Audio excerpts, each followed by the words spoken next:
Lavanyavati मिनराल्स plant पर जनशुणानी राज्य प्रदूषण विभाग पक्षर Lavanyavati मिनराल्स private limited beneficiaries plant स्थापन निमित्त जनशुणानी अनुष्ठित सुंदरगढ़ जिला कोईडा तहसिल अंतर्गत पाटमुंडा ग्राम 8.150 एकड़ परिमित अंचल में आयरन और वाशिंग एवं बेनिफिशियर्स थ्रोपुट फैसिलिटी क्षमता 0.48 एमटीबीसी निमंते परिवेश मंजूरी निमंते जनशुणानी अनुष्ठित मेसर्स लावण्यवती मिनराल्स प्राइवेट लिमिटेड प्रस्तावक यह जनशुणानी आज बुधवार पाटमुंडा ग्राम स्थित दिन खेल पड़िया जनशुणानी अनुष्ठित हो जाएगी। जनशुणानी सुंदरगढ़ जिला अतिरिक्त जिलापाल शिवशंकर टप्नो, राज्य प्रदूषण नियंत्रण बोर्ड राउरकेला आंचलिक अधिकारी विनोद बिहारी दास, कोईडा तहसीलदार डीएस सुगतसी जोशी प्रमुख जोग देते।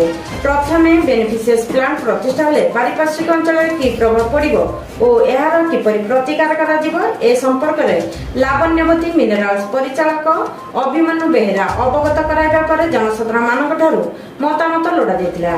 जनसाधारण पक्षर बणाई पूर्वतन विधायक भीमसेन चौधरी, स्थानीय सरपंच सीएन बागे, कोईडा ख जिला परिषद अशोक नायक, पूर्वतन सरपंच अविनाश सुमन बागे, पाटमुंडा ग्रामर मेलेरी बारिक, कृष्णा बारिक, विद्याधर बारिक, प्रफुल्ल बारिक, जशोदा बारिक, गीताराणी बारिक, कुंती बारिक, सावित्री बारिक, घनश्यामा पात्र समेत 40 रु ऊर्ध्व जनसाधारण कंपानी सपक्ष मतामत देथिले। एहा सह स्थानीय लोक नियुक्ति, ग्राम को पानीय जल, बिजुली, आंबुलांस जोगाण, रास्ता घाटर उन्नतीकरण, खेल पड़ियार उन्नतीकरण, अधिक वृक्षरोपण, ग्राम शिक्षक नियुक्ति आदि को ग्रामवासी माने दाबी करथिले।